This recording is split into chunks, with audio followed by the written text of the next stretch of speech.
Alors, tout ce qu'il faut savoir sur l'affaire Axel Dorier avant le début du procès aux assises.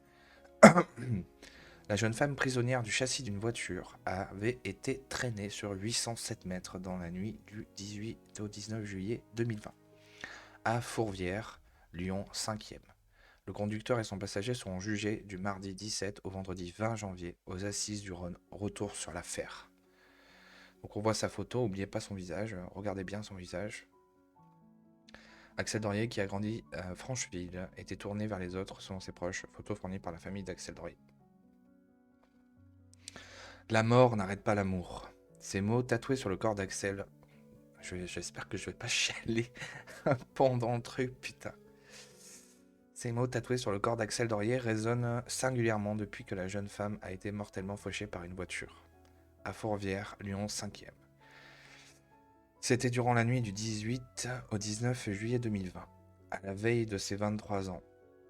La victime prisonnière du châssis d'une Golf noire avait été traînée sur 807 mètres, un trajet macabre qui ne lui a laissé aucune chance de survivre. Le procès aux assises du Rhône du conducteur et du passager s'ouvre mardi 17 janvier, retour sur l'affaire. La peine de... Putain, pour ces saloperies quoi. 3h30, le 19 juillet 2020, la soirée d'anniversaire vire au drame. Une température estivale flottait sur la soirée d'anniversaire commune d'Axel Dorier et de ses deux frères jumeaux, Evan et Théo. Evan. Le trio, né à quelques jours d'intervalle, avait invité une vingtaine de convives au Parc des Hauteurs, à Fourvière, cette nuit du 18 au 19 juillet 2020. Un participant était venu avec un chien, un point de détail alors que la fête battait son plein. Au même moment, Youssef Tebal, 21 ans, et Mohamed Amin Yeloul, 19 ans, prenaient part à un mariage. Sur le réseau social Snapchat, c'est le jour d'un mariage qu'ils ont fait ça. Pour fêter un mariage, c'est des petites traditions comme ça. On va écraser des gens, des jeunes femmes blanches, pour histoire de se faire un petit plaisir. Hein, madame. Putain. Ah, putain. Sur le réseau social Snapchat, les deux cousins avaient échangé avec deux jeunes femmes qu'ils ne connaissaient pas et avaient décidé de les retrouver vers ce même parc des hauteurs, pour une sorte de rendez-vous galant. Les deux garçons étaient venus en Golf GTI noir, les filles en Twingo. Arrivée sur la colline de Fourvière, Émilie, au volant de la citadine, avait percuté l'animal d'un des amis de la famille Dorier. Une vive altercation avait alors éclaté entre les deux groupes. Les deux voitures avaient été encerclées et la police sollicitée. Mais le conducteur de la Golf Youssef Tebal avait forcé le passage, renversant d'abord l'un des invités, Hugo, 3 jours d'incapacité de travail, avant de percuter Axel Dorier une première fois. La jeune femme s'était relevée et avait à nouveau été renversée. Son corps, prisonnier du châssis, avait été traîné pendant 807 mètres, insoutenable. La descente macabre avait engendré des lésions traumatiques sévères, fatales à la victime, dont la dépouille avait été retrouvée à hauteur du 12 rue de l'Antiquaire. 5h30, les accusés se constituent prisonniers. Peu après le drame, le conducteur de la Golf GTI noire et son passager s'étaient rendus à la police. Ah, ça va leur faire gagner 7 ans de prison, certainement, sur leurs 30 ou 40 ans, non, 20 ans, et bon, j'en sais rien, mais à vie, à perpète, ces fils de... Le chauffeur Youssef Tebal, qui avait perdu tous ses points sur son permis de conduire, n'avait pas restitué le document, avait été placé en détention provisoire au terme de sa garde à vue. L'autre suspect avait été remis en liberté sous contrôle judiciaire. Sûr. Bien sûr, c'est bien sûr. Le mec, il a vachement essayé d'arrêter son collègue. C'est complicité de meurtre, c'est complicité de francocide. Pourquoi il a été remis en liberté déjà? C'est énervant déjà, ça. Oula. Deux versions s'opposent. Le conducteur de la Golf Youssef Tebal a déclaré durant l'enquête avoir percuté Axel Dorier et un autre invité par peur d'être lynché par le groupe. Bien sûr, bien sûr, bien sûr, bien sûr. Son avocat, Maître Metaxas, a assuré il y a 1 an et demi, dans nos colonnes, qu'un convive avait sauté sur le capot avec un couteau à la main pour en donner un grand coup avec la manche dans le pare-brise. En fait, c'est le mec, en fait, il s'est mis à la place de ce qu'il aurait fait, lui, en tant que grosse racaille de salope. Y aller au couteau, quoi. C'est la marque, quoi. On va dire, c'est pas fait à l'autrichienne, là, hein. Hein, comme dirait l'autre. Son avocat, Maître Metaxas, a assuré qu'il y a 1 an et demi, dans nos colonnes, qu'un convive avait sauté sur le capot, machin. Pardon.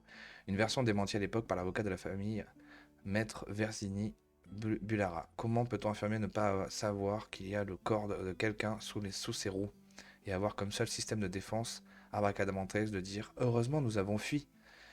C'était agacé auprès du progrès.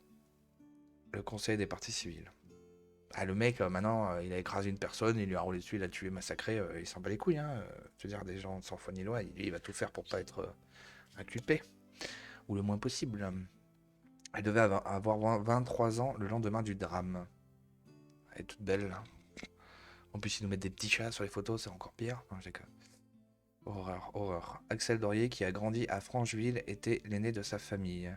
Elle a laissé derrière elle 2 frères jumeaux, 2 ans plus jeunes. L'esthéticienne tournée vers les autres, selon ses proches, envisageait de se former à nouveau pour pouvoir prodiguer des soins esthétiques en milieu hospitalier.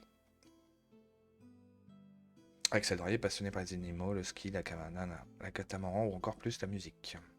Passionnée par les animaux qu'elle recueillait dans la rue, le ski et le catamaran, elle était... Ah, mais c'est une riche. Attends, elle méritait. C'est une riche.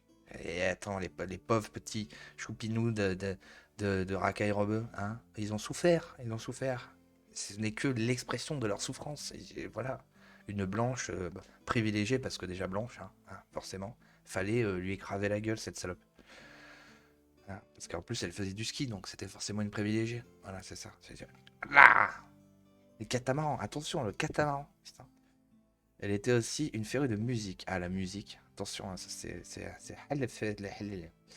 au point d'être bénévole sur certains festivals. À mon avis, elle avait dû les menacer avec sa musique. Je pense aussi. Je pense. Voilà. Sa générosité l'avait même poussé à accueillir par 2 fois chez elle des sans-abri. Eh ben. Axel Dorier avait dû affronter une terrible épreuve. En mars 2015, elle avait, comme passagère, été victime d'un accident de scooter dans lequel le conducteur, son ami, avait perdu la vie. C'est dans ce contexte qu'elle s'était fait tatouer cette phrase: La mort n'arrête pas l'amour. À mon avis, c'était pas du tout une fâchée, celle. Hein. Quel est le profil du principal accusé? Un gamin comme les autres. Ouais, bien sûr. C'est ainsi que le décrivait en juillet 2021 dans nos colonnes son avocat, maître David Metaxas. Youssef Tabal n'a jamais été condamné, affirmait en outre son conseil. Mais on vient pas de dire qu'il avait plus de points et que voilà. L'intermédiaire, âgé de 22 ans au moment des faits, qui résidait à Meyzieux avant sa détention provisoire, avait perdu par 2 fois son permis de conduire. Ah, c'est l'autre. Ok. Le suspect a fait plusieurs demandes de remise en liberté sans succès depuis le drame. Une instruction rapide. Différents intervenants ont permis à ce procès de se tenir aussi rapidement. Lou, maître Vessiané Bulara, l'avocat de la famille d'Axel Dorier. Cette audience, 2 ans et demi après le drame, aura évité une remise en liberté du principal accusé dans l'attente de son jugement, souligne l'avocat. Oh, ils savent que il faut le faire comme il faut. Celle-là, comme ça a été médiatisé un petit peu, dès juillet 2021, l'avis de fin d'information avait été rédigé par le juge d'instruction, clôturant la phase d'enquête. Une reconstitution avait été menée 3 mois plus tôt, le 29 avril 2021, en présence des 2 suspects. Cette étape clé de la procédure avait duré 4 heures.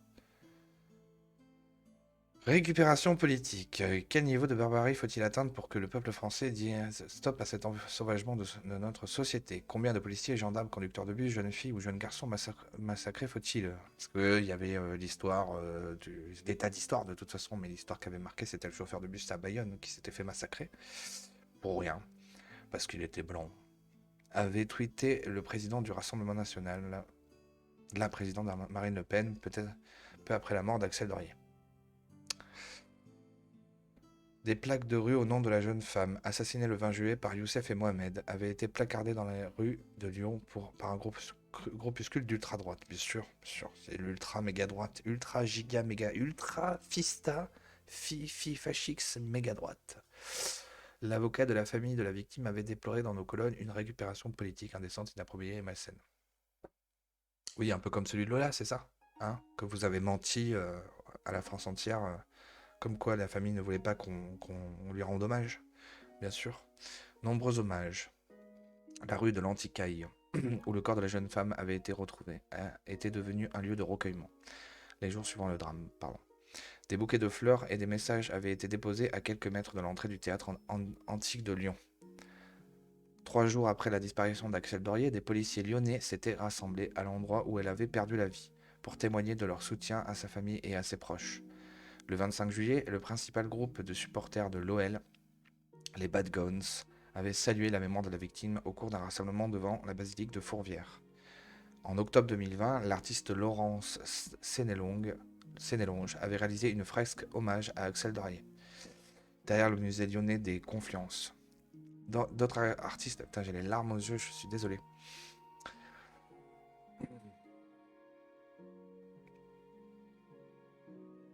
Il est sensible, hein. Putain.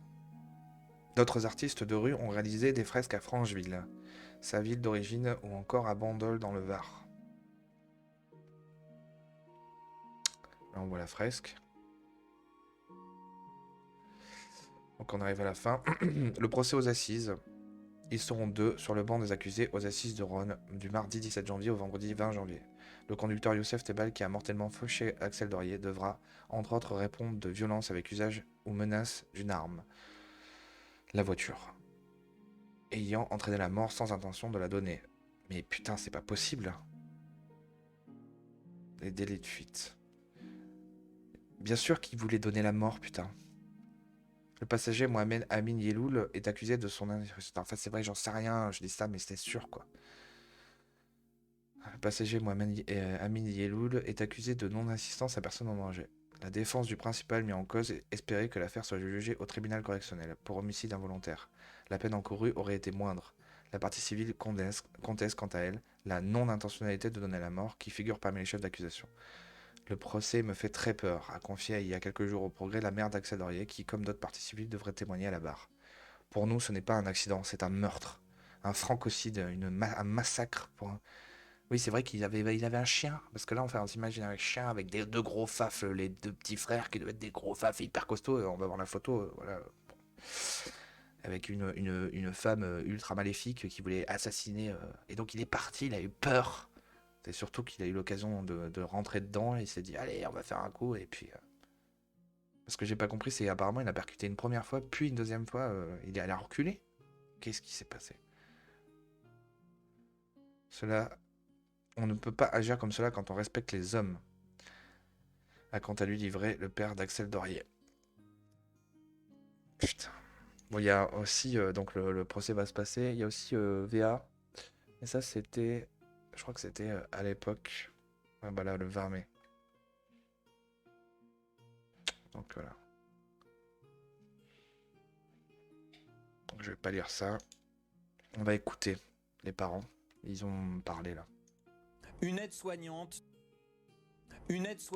de 22 ans, fauchée par une voiture et traînée sur plus de 800 mètres. C'était il y a 2 ans, c'était du côté de Fourvière. La mort atroce, épouvantable d'Axel Dorier. C'était en marge de sa soirée d'anniversaire. Une altercation avait eu lieu. 2 ans après, ses parents témoignent sur BFM Lyon. Témoignage bouleversant avec Jade Lanier. Axel avait le cœur sur la main. Elle venait souvent en aide aux sans-abri et aux animaux errants. 2 ans après, sa disparition reste un choc pour ses parents. Aujourd'hui divorcés, ils sont très soudés et suivis psychologiquement. Aujourd'hui, on est obligé en fait d'avoir cet appui. Ça nous aide à progresser dans la démarche, dans le deuil, dans notre vie, pour pas s'effondrer. Le meurtrier présumé d'Axel sera jugé du 17 au 20 janvier prochain par la cour d'assises du Rhône. Il est accusé de violence volontaire avec arme, ayant entraîné la mort sans intention de la donner. Les parents d'Axel Dorier, eux, ont confiance en la justice. On croit en la France et en la justice et pour nous, en fait, c'est elle qui va donner la peine. Avec des jurés, la peine sera certainement juste. Alors, on la trouvera toujours insuffisante par rapport à notre peine, mais on croit en la justice française. Ce procès devra faire la lumière sur les circonstances exactes du drame, mais les parents de la victime restent convaincus que le conducteur de la voiture voulait tuer leur fille. Axel s'est accroché au capot. La voiture s'est arrêtée. Elle était en train de se relever quand la voiture a démarré. Et ça, c'est pas les amis d'Axel ni ses frères qui le disent. C'est les 4 jeunes filles qui ne faisaient pas partie de la soirée.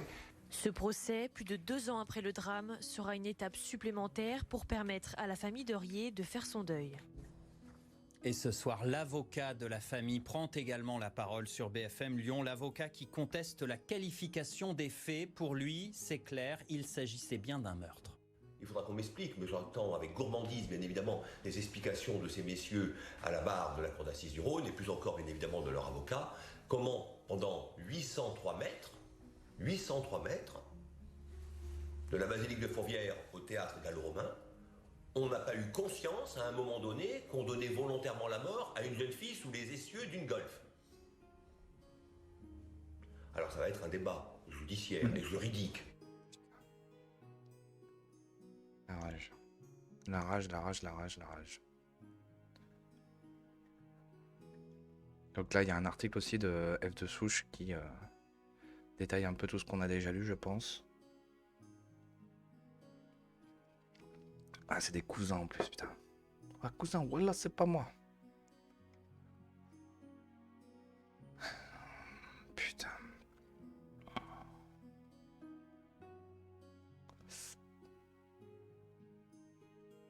C'est horrible. C'est horrible, c'est horrible, c'est horrible, c'est horrible, c'est horrible. Ne pas oublier, ne pas oublier, ne pas oublier tous les morts